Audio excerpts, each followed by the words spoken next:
Hi, this is Stephen Bailey, and this lecture is on Confucianism. As we think about Confucianism, and in this week of study and lecture, we'll also be looking at Taoism. It's important to remember that we're still talking about the axial age, that rough period between, some would say, 8th century BC down to about the 2nd century. But the heart of it really is between the 6th and the 4th century. And here you see a lot of 6th century religious activity with post-exilic Judaism emerging, Buddhism, Jainism, Confucianism, Taoism, and the Upanishads that really lead to a kind of Reformation in Hinduism are also being produced during this age. In The Axial Age and Its Consequences by Robert Bellah and Hans Joas, they make the bold claim that intellectual sophistication itself was born worldwide during this critical time. Across Eurasia, a new self-reflective attitude toward human existence emerged, and with it, an awakening of the concept of transcendence. From axial age thinkers, we inherited a sense of the world as a place not just to experience, but to investigate, envision, and alter through human thought and action. I'd like to just add, to some degree, these claims are discussed and debated, controversial even. I think it's clear that because a lot of these world religions we study emerged during the same period of time, that something has happened in the social evolution of humanity, probably having something to do with urbanization and the experience in urban environments of encountering different language, different cultures, different religions. And I think, if nothing else, this period of time gives humans a sense that they're part of a global community. And this lifts their thinking beyond the tribe and the locale that they emerged out of to thinking about humanity in a broader sense, in the global and even universal sense. If that's true, it's interesting to take pause and think about the 21st century, and late in the 20th century, we start having humans look down on the earth. Certainly a new perspective. And of course, these photographs that are coming from the giant telescopes circling the earth that are showing us pictures from unmanned spacecraft as well of how tiny the Earth is as a little speck in the vast Milky Way. And then, of course, the prospect of millions, if not billions, of galaxies in an expanding universe. Well, what does this do to our religious consciousness? What can we expect the effect of all this to be on the theology of each particular religion? Well, we'll save that for another day, but something to think about. Confucianism is born out of the 6th century, as we said, and Confucius is said to have lived between 551 and 479. And basically, his ideas are a kind of moral metaphysics. Now, that's taking a fairly philosophical view of Confucianism. As with Taoism, you're going to see that we can take Confucianism seriously at different levels. You can take it as a philosophy. We saw this with Buddhism. Some people, particularly in the West, take it as a philosophy, even a psychology, if you will. But you can also take it as a means of dealing with the transcendent metaphysics in social life. And ancestor veneration has been a critical part of the spirituality of Confucianism.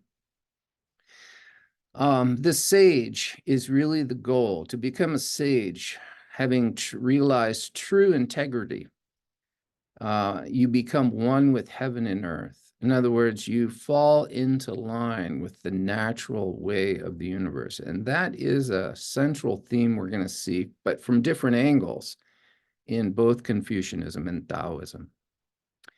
Just pause here before we dive more into Confucianism to think about Chinese religion. In a sense, this week is really thinking about Chinese religion or religiosity. We're not going to go over Buddhism, although I'll mention a couple things about it. And Buddhism is certainly one of the three religious traditions that Chinese practice. Many people practice all three at the same time for different reasons, for different events in their lives. Some are more devout or completely devout to one of the three. But a lot of Chinese today say they have no religious identity. Here you see a recent Pew Research study that says that 33% of Chinese say they believe in Buddha or a bodhisattva. 26% say they burn incense to worship deities. 18% believe in the Taoist deities. We'll get to that in another lecture. And then 10% say that only 10% say they have a religion. So while people identify with these particular practices that you see on the first three levels, in terms of identifying as having a particular religious commitment, only 10% of Chinese are willing to say that. Now, you can blame that on communism, but I think that's also part of the nature of the way the Chinese think about religion, as opposed to the way the West thinks about it as well. 75% of Chinese visited a gravesite of a family member at least once in the year. 47 believe in feng shui, which we will get into under Taoism. 20, I'm moving down this, I won't go over all of these. 26% burn incense to deities a few times a year or more. 24% care very much about choosing auspicious days for special events. 18% believe in Taoist deities. What's the one I skipped at the top? 33% believe in Buddha or a bodhisattva. Let's go down the believe in ghosts. 10% visited a site to pray for good fortune at least twice a year, 10%. Wear a charm to ward off bad luck, 8%. So this gives you some sense of at least how the Chinese are participating in various spiritual practices. So let's think about the roles. How do each of these religious traditions, Confucianism, Taoism, and Buddhism, kind of fit into Chinese life? Well, this is kind of a traditional take on this, but let's start there.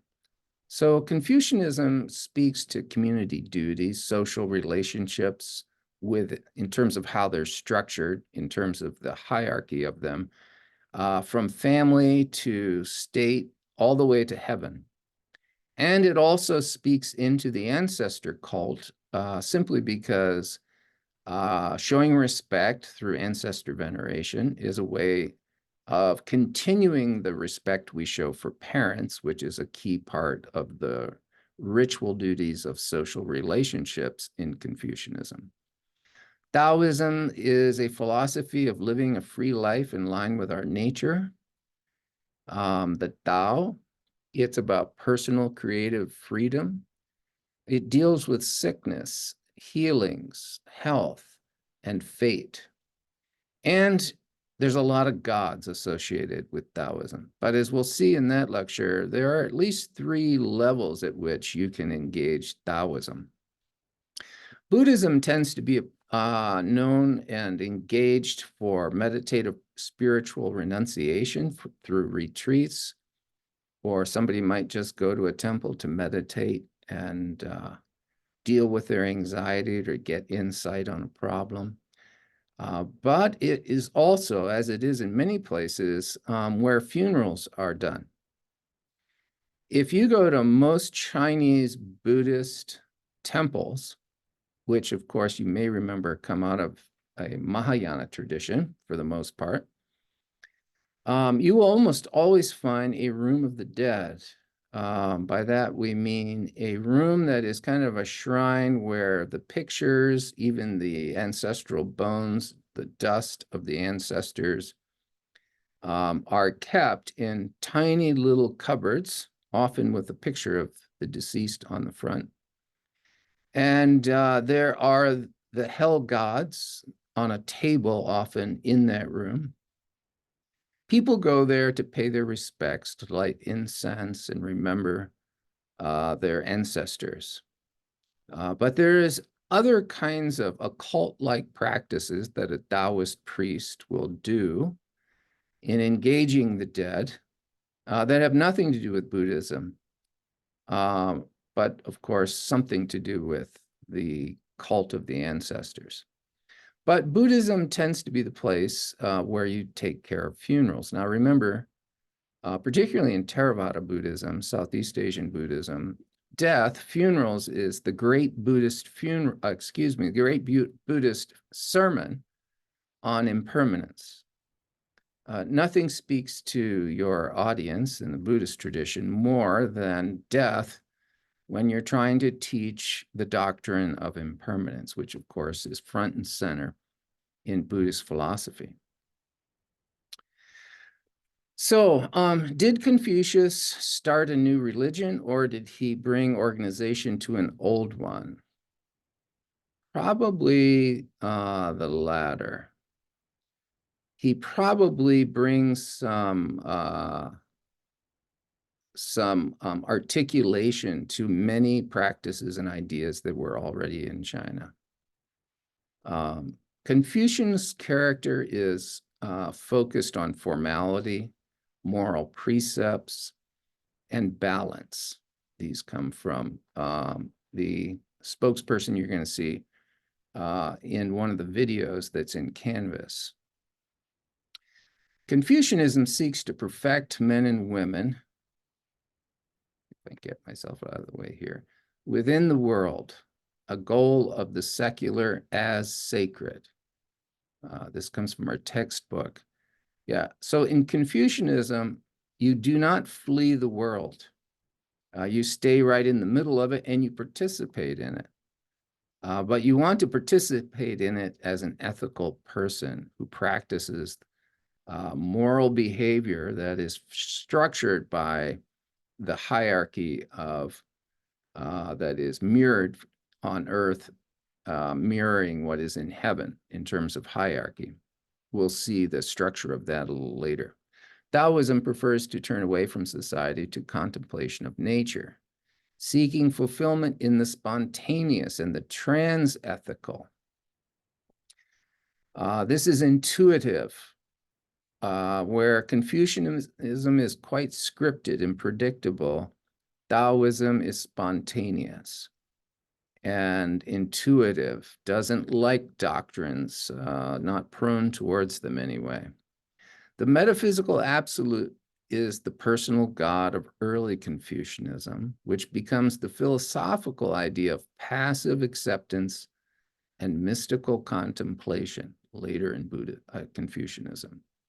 The goal of Confucianism is to become a sage, in a sense, to become an educated gentleman who is always ritually polite and knowledgeable and does the right thing in the right moment.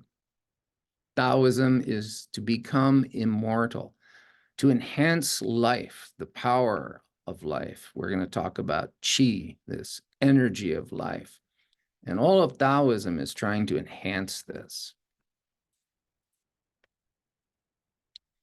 The background to Confucianism, according to our textbook, is the Golden Age of China, which historically or mythologically is situated somewhere between 3,500 BC and 2000 BC.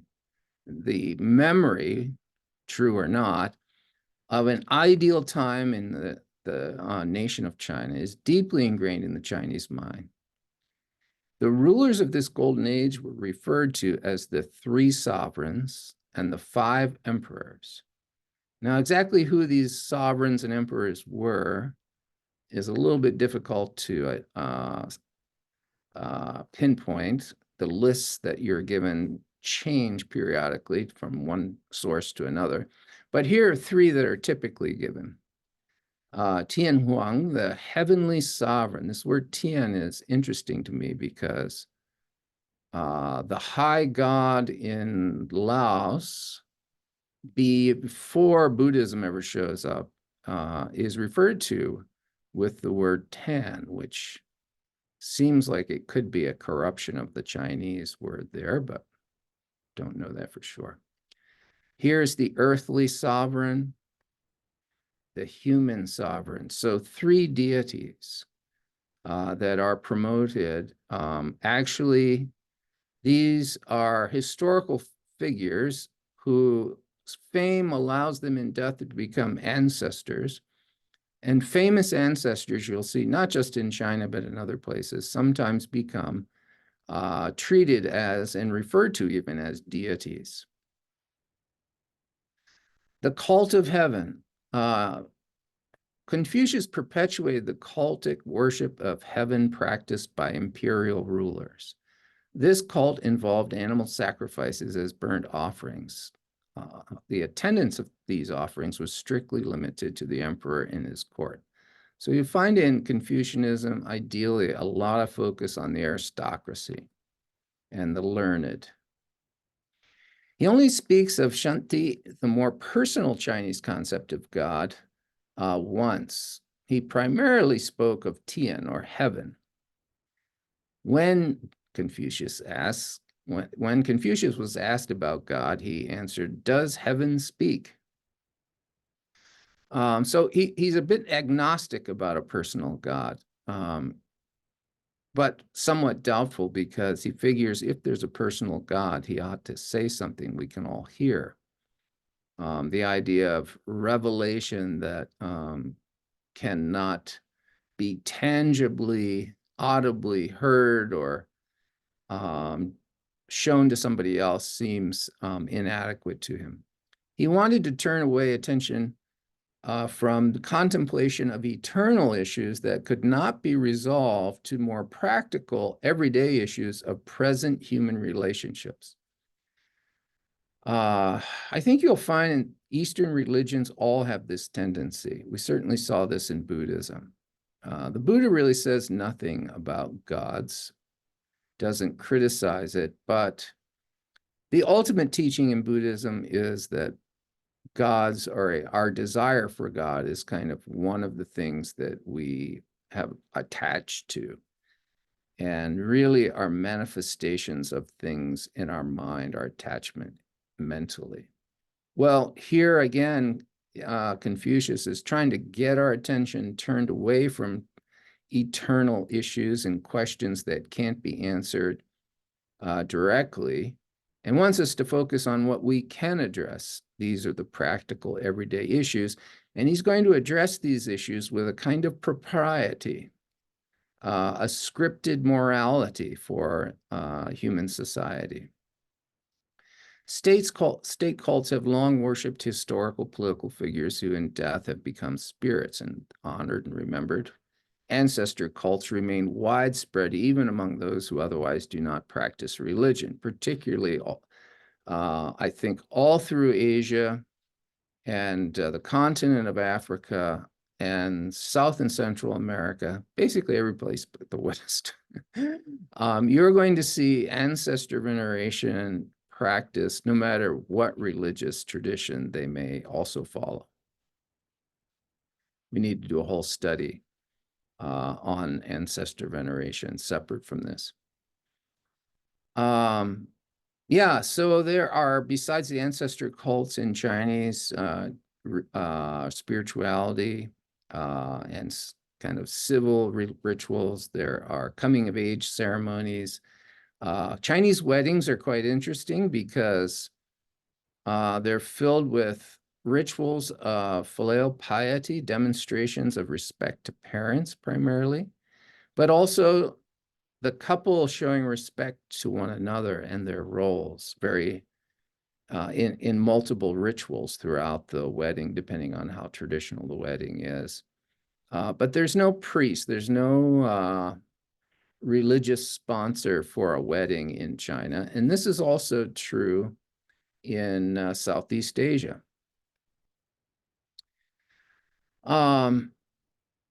we've talked about hierarchy. We'll talk about that more in a moment. Filial devotion to the generational line. The elder son leads the family in rituals that remember the ancestors. And this ancestor veneration also deals with sacrifices to evil powers through divination with the help of sorcerers from time to time. That's a little bit more in the Taoist side of things. The virtue of humanity. Confucius said, what you do not want done to yourself, do not do to others. Kind of the negative of Jesus's golden rule. And then to practice and cultivate these virtues, wisdom, benevolence, fortitude. These are the virtues of a sage. Love all men, know all men, conform to the ordinances of heaven. Well, what are the ordinances of heaven? Well, basically, to live within this patron-client hierarchical structure that is not just a preferred way of relating. It is, for Confucius, the way of heaven that needs to also be the template for earth. And so parents care for and provide for children. Children give respect and honor. Spouse to spouse. Again, there's a hierarchy there, and yet mutual respect and care for one another. Elder brother, younger brother. Again, relationship of respect and obedience, but mutual respect and care for one another. Elder friend, younger friend. And so ruler subject is to be characterized in the same way that these other relationships are characterized. Excuse me. Rulers are not allowed to oppress their subjects. They are to care for them and show kindness and compassion. And yet subjects are to give obedience and respect and honor to rulers.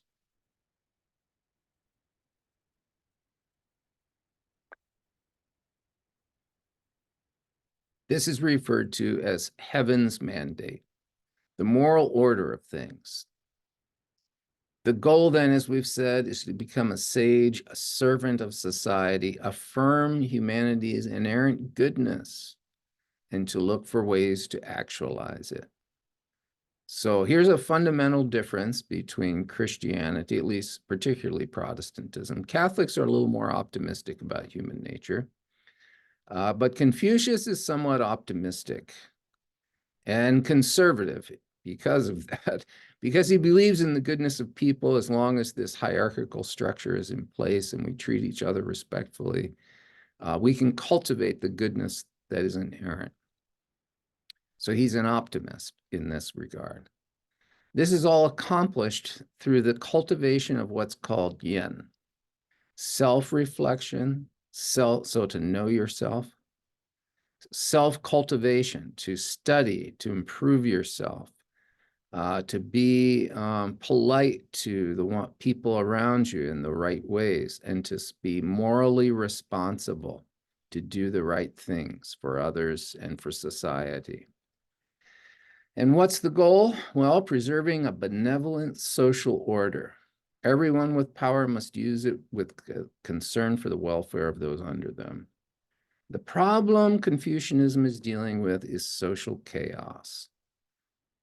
And so this is considered a very conservative kind of philosophy because it tries very hard to maintain social order. The ritual of politeness and the practice of virtue. Ritual politeness makes us feel closer to one another. Now, lots of American Protestants probably don't like that last statement. We don't feel like ritual politeness is authentic. But in Asia, authenticity is demonstrated by ritual politeness. It's a kind of a set of skills that are very, very important to cultivate. Back to the very beginning where we said Confucianism is a moral metaphysics. This is a very kind of great summary statement about Confucianism from our textbook. Confucius gave primary emphasis to the ethical meaning of human relationships by finding and grounding the moral in divine transcendence. This is a religion about right relationships. I think all Christians can affirm that. And how does he empower this teaching for right human relationships? By grounding it in the idea that it reflects the transcendent, the divine, that it's not just a good idea, but that it's a heavenly idea. The ultimate goal of conduct and self-transformation for Confucianism is for humanity. It's for a kind of a sage-like humanity. Spiritual cultivation is a task of balancing human passions in due proportion, not in denying or escaping human passions.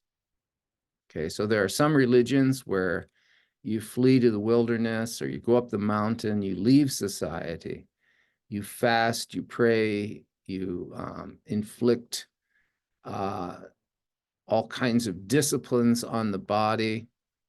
Well, this is not that kind of religion. Here you stay right in the middle of society, participating in it, but you cultivate a kind of discipline to balance those passions in society.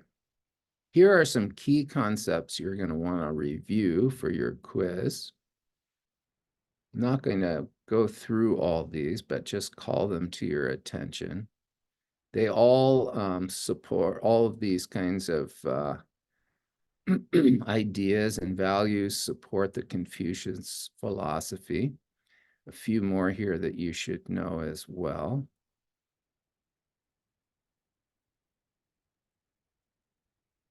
After Confucius, there are several Confucius philosophers that bring a little bit new, different emphasis to Confucius thought. Mengzi is probably the most famous. He traveled like Confucius, demanding that political leaders adopt Confucius practice in state leadership. He emphasized heaven more than even Confucius did and associated heaven with the human heart. He promoted the idea that human nature is intrinsically good and can be brought out through education. This is a theme that you're going to see in other religions, but particularly in the East. And also, this is a Catholic idea. It's not exactly the same as Catholic theology, but if you notice, Catholic theology has an optimism about human goodness, but the critical thing in the Catholic tradition is cultivating the goodness that is put in us at creation through education. So a huge emphasis here in Confucianism and in Catholic societies on education. This is why Catholic schools are all over the world.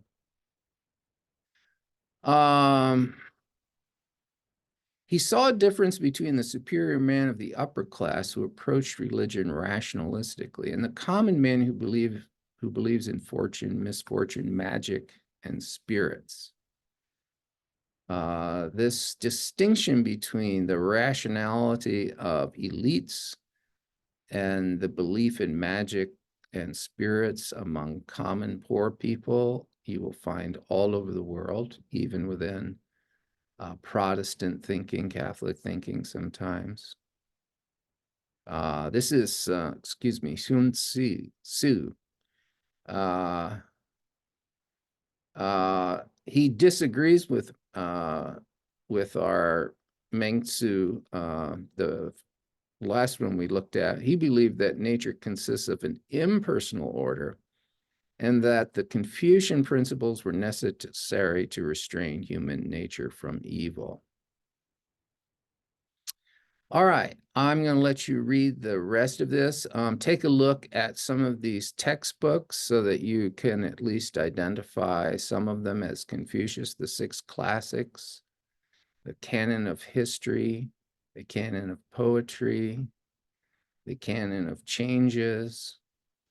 There are lots of, I don't know if you want to call them inspired texts, but they are texts linked to Confucius thinking, I would say that they are important because of their connection to Confucius, because he doesn't believe really or have much place for God in the scheme of things. They're not inspired in that divine sense by any means. The Book of Rites, and yet in some traditions in China, they would be dealt with as kind of sacred books for sure. Spring and Autumn Annals, and the 4 books, the Analectics of Confucius, the Book of Great Learning, Doctrine of the Steadfast Man, and then some of the teachings of his disciples that have been gathered, as well as other books written by his disciples or people who come after him and are following in the same tradition. All right, well, thank you. We will also have a short lecture on Taoism.